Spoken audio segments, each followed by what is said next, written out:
silent as well, please, guys.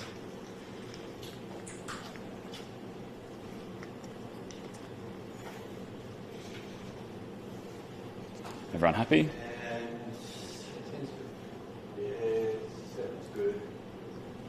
All cameras good? Everyone happy? All right. Welcome, everyone, to the squad announcement for the Subway Socceroos for the October FIFA Men's International window. Before we begin, I'd just like to acknowledge the original custodians of the land in which we gather today and pay my respects to elders past, present and emerging. I'll now pass over to Subway Socceroos head coach Tony Popovic to take questions on the squad. Thank you. Welcome to Adelaide. Thank you. First Socceroos squad. Let me start with Massalongo, obviously coming out of retirement. What were the conversations that were involved with getting into the stuff? I didn't have conversations with Massimo, but obviously people within the organisation did.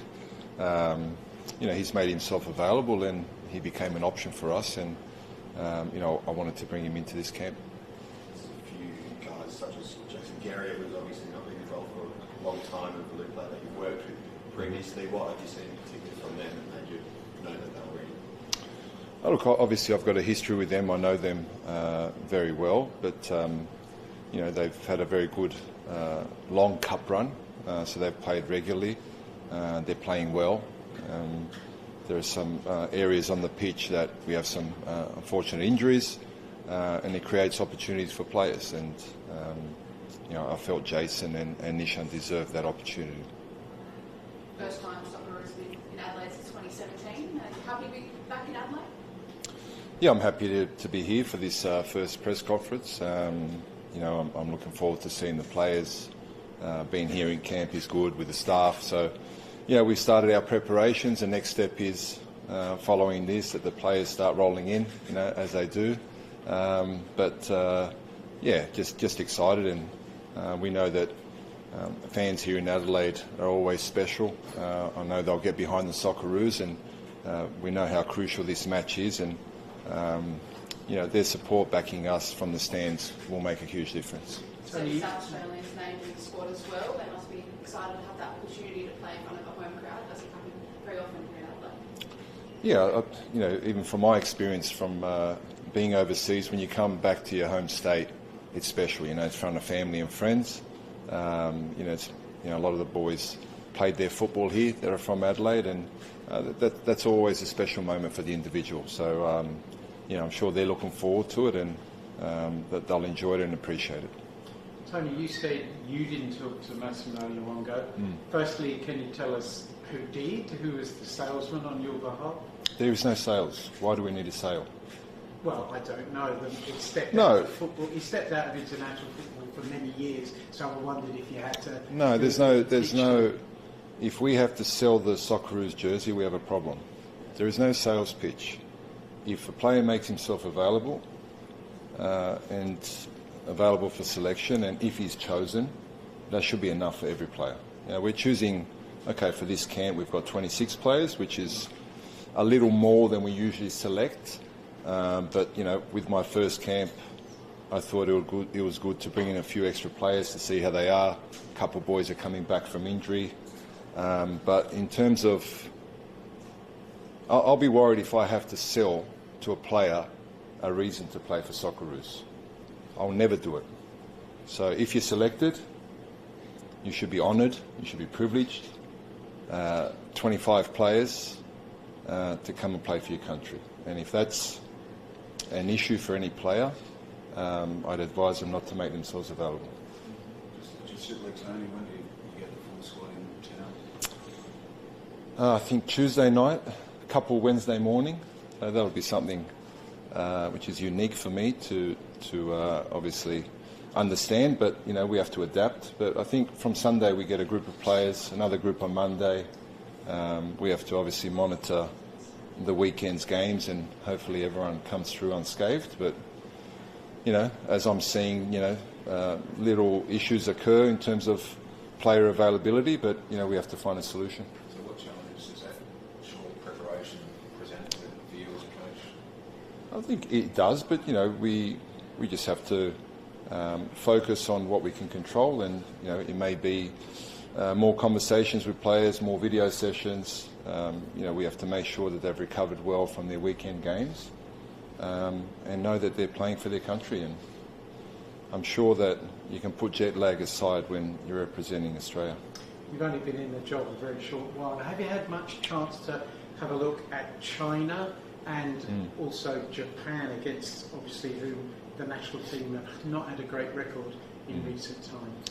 Yeah, we have. We've been focusing on that in particular the last 3 to 4 days with the staff. So we're aware of the way they play. We're aware of what we need to do, and we're building our preparation towards Thursday.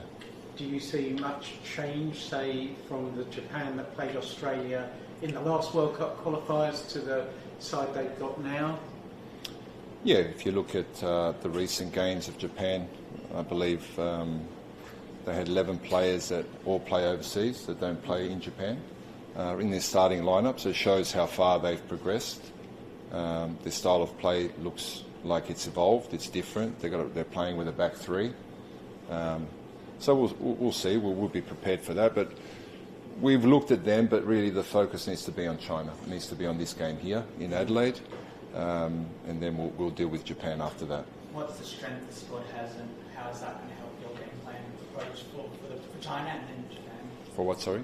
How does the squad that you've selected, what are the strengths that's going to help your game plan and the way you're going to play against China and Japan? Well, look, they're quality players. That's first and foremost. They're 26 players that are selected because of the quality that they have. So that I don't doubt.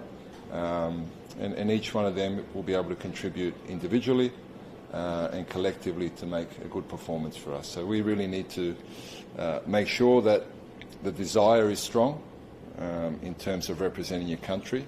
That needs to always be there. I believe that's a non-negotiable.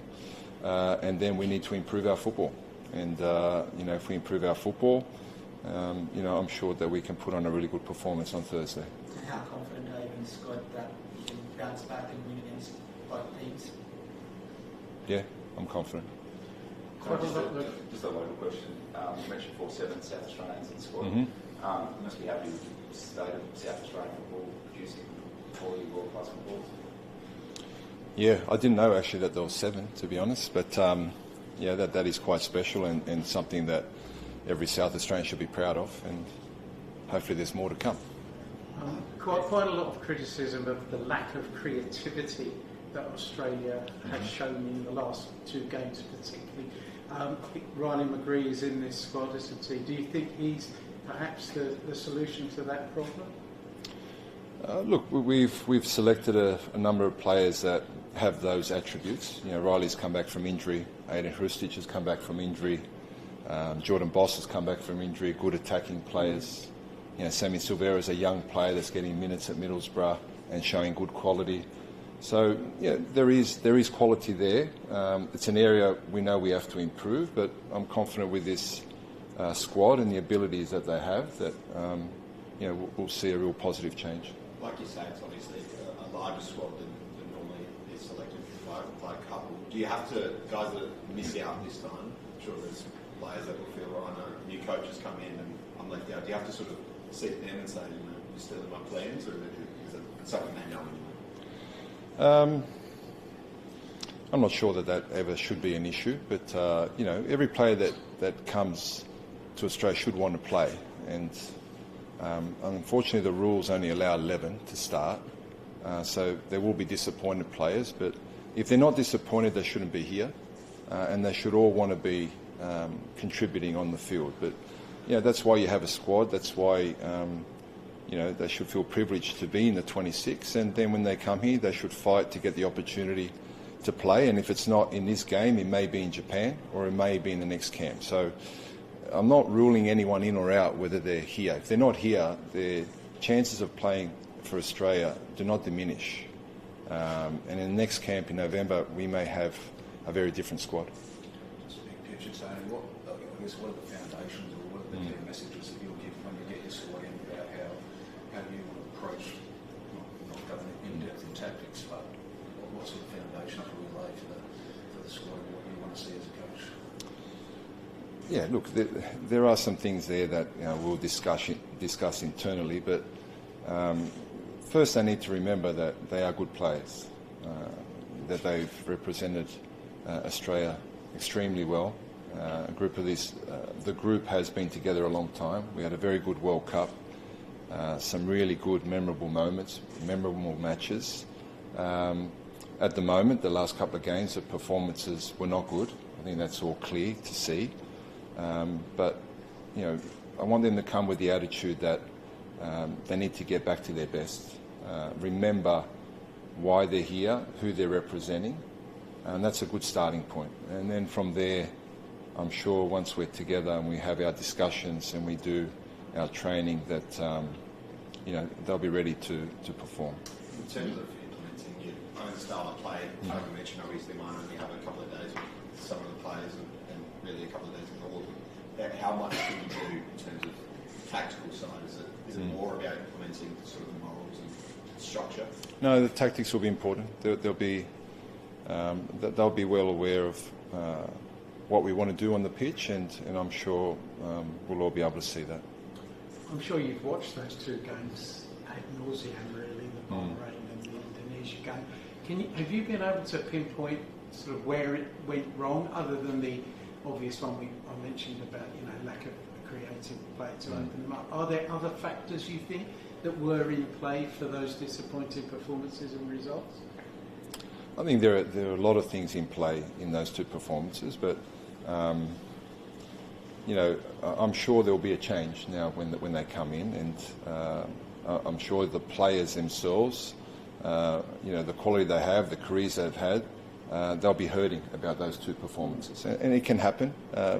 You don't often see, we haven't often seen Australia in recent years as a group play so poorly over two games. You can have individuals, it happens, they have an off day, but Australia's predominantly been able to cover those cracks, but these two matches, it was pretty much poor from everyone. So I'm sure they'll be okay, and they'll be ready to come into camp and play better. Given that it was poor, do you think there was perhaps an attitudinal problem after that I don't know. World Cup? I don't know about that. Complacent? I don't know, and that only the players know. Questions about that? All good? Good. Okay. Thank you. Thank you very much. Thanks, guys. Thank you, everyone. Thanks for joining us, and we'll see you at the game on Thursday.